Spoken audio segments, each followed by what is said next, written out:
Hey y'all, welcome back. We are tripping at Habitable Spaces. I'm laughing because in podcast class, they told us, some of the best told us, where am I? We are going to, at some point, forget to push the record button, or you think you've pushed it and didn't quite push, and that just happened. So this is round 2 of showing you the progress on the tiny home on wheels that Habitable Spaces is using this year for the trading posts at Fall Harvest happening next weekend.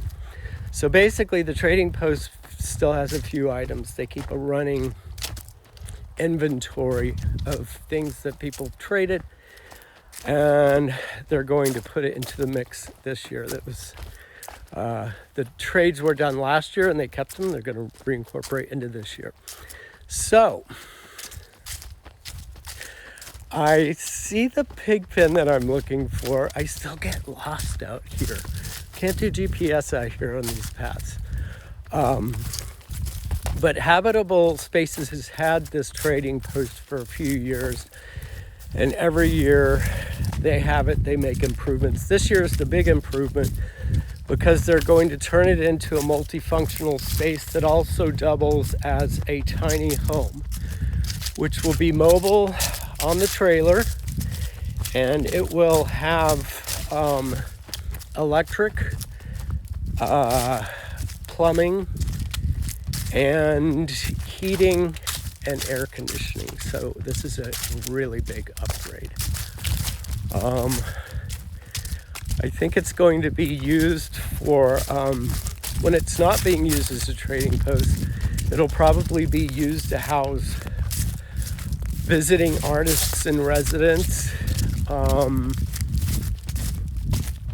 volunteer farmers, and eventually, I'm so lost.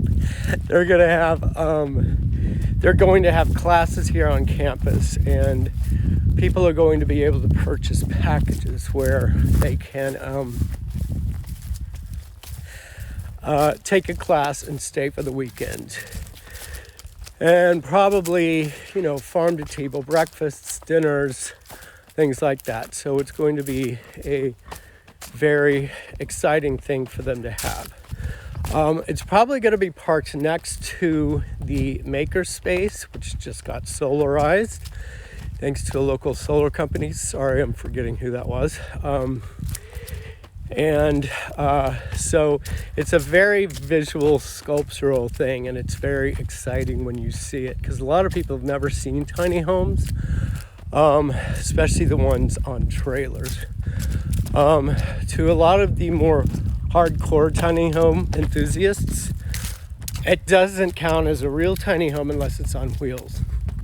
A lot of that has to do with mobility, but also regulations, laws, guidelines, restrictions on tiny homes throughout the country. Every locale has their own restrictions. So, without further ado, here is the tiny home trading space.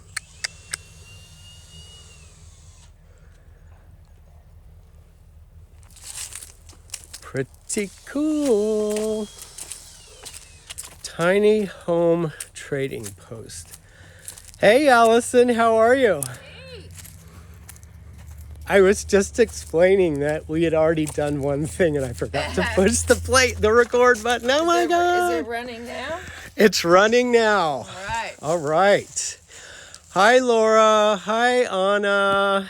Friends are joining.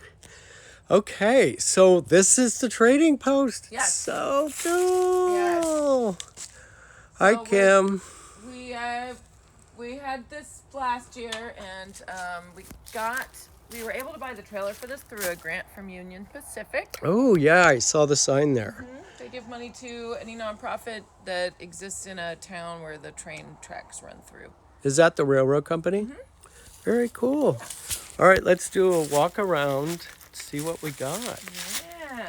Look at that sign. I just love the sign. And are the windows going to be functional for the trading post? Hopefully, if I can get them done, they're going to be these cool handmade windows. So. Really? Yeah. Handmade? Yes. Wow. By me. Oh my God. Yeah. Love your handmade stuff. Well, that roundhouse being the main thing I love so much. Okay, So great. I'm hoping I can get it done. We'll see. But we're definitely going to get all the outside exterior on.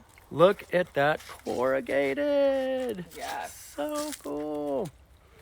Amazing. What are the dimensions of this? Do you have any idea? It's 8 by 16. 8 by 16. So pretty small. How tall is it? Oh God. You always ask the hard question. I'm just so curious because it just seems so big when you're inside, and that ceiling, which I'll show people, the lines are amazing. Well, let me run and grab a tape measure. Oh, that's fine. Don't worry about it. We'll tune them in later. Okay. Cool. Look at that siding. It's just We had some of this built last year, and we're gonna try to finish it up this year. Yeah. So we're putting cedar up there. So this is new, the cedar. Uh-huh. Excellent. We're cutting all the windows out now. Fabulous. I was just explaining that the shop has just been solarized. Are you Yes. thinking about doing that here? Yes. Nice. Thinking about it, if we can get some small panels that could be on either side, we could run the whole thing on battery, which would be very cool. Oh, that's amazing. Yeah. You could do an outdoor shower too. That would be Good. Yeah. excellent. Yeah. Great. So the trailer is a huge part of the tiny home process if you want to keep it mobile. What were you telling us about the wheel wells on the trailer? I can't remember. Yeah, so this trailer is made for tiny homes. Mm-hmm. And the difference between it and like most trailers is it has a braking system that'll deal with really heavy vehicles That's good because by it's the pretty heavy. Yeah. And then the wheel wells are shallower, which you can't really see out here, but if you look inside, they don't take up as much space as normal wheel wells. Yeah. Amazing. And then Let's check the out. body is just super heavy duty for holding a house on top of it. Mm-hmm. So, in the world of Airstreams, the wheel wells take up a huge amount of interior space. And you really have to arrange furniture, design the built-ins around it, and it's a huge pain. But look at these wheel wells. They have designed this trailer to minimize the wheel wells here. So you don't have this big blocky thing that you can't do anything with on the inside. Mm-hmm. So you've got, let's see down here, you've got the trailer and then some insulation. So we insulated the trailer itself. And then this is the floor that sits on top of it, and that's also insulated. Amazing. Yeah. And so what was the concept how did you think of a trading post? And was it always going to be a tiny home? No, it wasn't. We weren't sure what it was going to be, but the first one we did, we built as a little pop-up in downtown Kingsbury. We actually thought, we just kind of came up with the idea in New York before we came down here. I really wanted to create almost a library with a Dewey Decimal System with cards, which we will hopefully still do eventually with this one, where an item gets traded in, and then over the years, whatever item that becomes, you would trade out, but you get a card with it. Like this was originally, the first trade would have been, let's say, a hat. So you get a little card that has all the things that it's been. So the hat got traded for a Christmas ornament. The Christmas ornament got traded the next year for a sweater, and whatever it is now, a box or a jar of pickles. So when you get your trade, you would also get a card that has all the things it's been, just talking about history and that's so cool. Movement of things. Right. So and the sign says handmade and homegrown. So that's the kind of the prerequisite for things to be traded. It has to be handmade and homegrown. No money involved. No money involved. Yeah. And so that's kind of a is it a barter or is it a point system or is it a trade or how would you categorize So it? every year we choose a trader. And this year's going to be Grace Gilker, who's pretty fun. She was a volunteer at our place, and I think she'll be a great trader. I try to get people that the children won't take advantage of, but every year the kids come in and just have their way with the trader. How did the children take advantage of the trader? Oh man, one year we had the master gardeners were having them make these little paper ladybugs, and so there were 20 kids running around with these paper ladybugs, which all ended up being traded in the trading post because we had a pushover trader. Surplus. They were getting all this good stuff, and so we had 20 paper ladybugs in here. Maybe just kind of pawn it off to big lots. the place that everything fell off the truck always ends up in here. Big lots. That's hilarious. Yeah, it's such a good idea. The point system and kind of bartering, and we were talking about Kingsbury possibly doing kind of barter.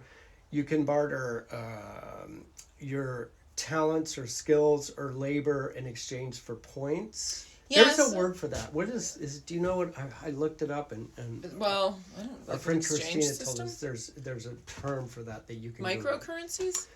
No, it's a point. I can't remember, but basically, so you do work in exchange for points that you can trade for other things, right? Mm-hmm. Yeah. We've actually had a few meetings for the Kingsbury Exchange, is what we're calling that. Kind of trailed off when COVID happened. Oh right. And we haven't brought it back yet. But hopefully with Fall Harvest and the Trading Post being down there, people will start thinking about it again. But I love the idea of trying to get off the monetary system and getting back to trade, because then you're actually trading something you made with your hands for something else, and try to get away from buying things at stores that are made in far off lands. It's so hard. It's difficult. So hard. We live a very I'm a city boy life. And I'm trying to adjust to to DIY, doing everything with my own hands. I'm just not used to it. Yeah. It takes a little bit of a learning curve. And a lot of time, yes. And a lot of time and a lot of work. You guys live and breathe this. Yeah, place. We keep on joking that we're going to rename ourselves the Center for Non-Immediate Gratification. It's so true. Yeah. Oh my God, so many seeds to be planted and maintained and watered, and it's crazy. Yeah. We talked a little bit about Kingsbury possibly having its own currency too. Yes. So that was one thing we've been talking about with the Kingsbury Exchange meetings. The thing about barter is it's very difficult to barter in a three-way exchange. So, let's say I have greens and I want eggs. I can go to the person with eggs and we can just swap, right? But what if the person with eggs doesn't want greens? They actually want the hat that's knitted by so-and-so over there. Now, how do we make that into some kind of exchange? So that's where you would use some kind of microcurrency. Mm-hmm. And Kingsbury actually had its own microcurrency back in the day when it was a railroad town. All of the little railroad towns had their own currencies. They were backed by That's amazing. Yeah. They were Allison showed me one of the original bills, and it's absolutely beautiful. And it was also, sorry, my arm's about to fall off. It was also recognized by the Maine. Oh, Christina's saying it's called time banking. Oh, time banking. Thank you, Christina. Yeah. Hi, glad you're coming back for Fall Harvest. Yeah. Time banking, yes. Thank you for that. Cool. Yeah. So Kingsbury did have its own currency at one point. It was backed by the local bank before the bank burnt down, and and then it was backed by, I guess, the national government. So you could trade the currency in to get national currency somehow. So much exciting stuff going on. I'm going to show a little bit of the interior here because I am a huge fan of this not much to ceiling. Yeah, but hopefully it will be by the time we get it to Fall Harvest. It looks great for me, but I'm a person that can see potential in things like this. Those roof lines are amazing. Space up there. Yeah. We're going to build a bathroom in the back, and then the rest is just going to be open because it always has to be a trading post. But at least we can put guests up there. Yeah. So this area is big enough for a king size bed. We bought the mattress, but we didn't take into account the slant of the ceiling. So I'm hoping that the mattress will slide in there. So we shall see. But I really like the amount of light in all the windows. The ceilings are always fun to look at. And so you'll have a shower and a sink over here for a little bathroom. You're going to do a kitchenette? Yeah, something probably back in here, just a simple, countertop with like a kettle and a stove top and... Yeah, something simple. Are you going to have a microwave? No. God, no. Never. I know how much you love microwaves. That is an injustice to food. Great. Okay. Well, I think I'm trying to think if there's anything. So we talked about the solar possibilities here, right? Mm-hmm. Excellent. Well, we're looking really forward to staying in touch. Yeah, I did. I've been shooting it the whole time, but it looks like a star. Yeah. Let's see here. Oh God, they're gonna hate my camera moves. Still learning camera, y'all. It looks like a little star up there. Oh, I just can't wait to see it. Yeah. When it's done. Fabulous. All right. Well, we will be joining Allison on Thursday for the build out of the Speakeasy for Fall Harvest, which is going to be taking place in the back of those beautiful historic buildings back there. So we'll give you guys a little tour. And then you can see the trading post at Fall Harvest. What's the date again? November 14th, this coming Saturday. This coming Saturday, November 14th. Mm-hmm. All right.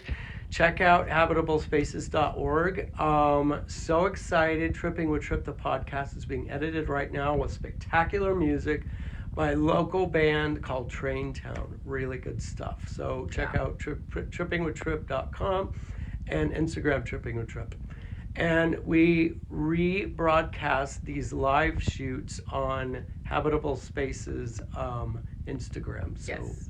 Stay tuned for that. All right. Thanks for joining, y'all. We'll see you next Thursday for Fall Harvest Build Out. Yes. Bye.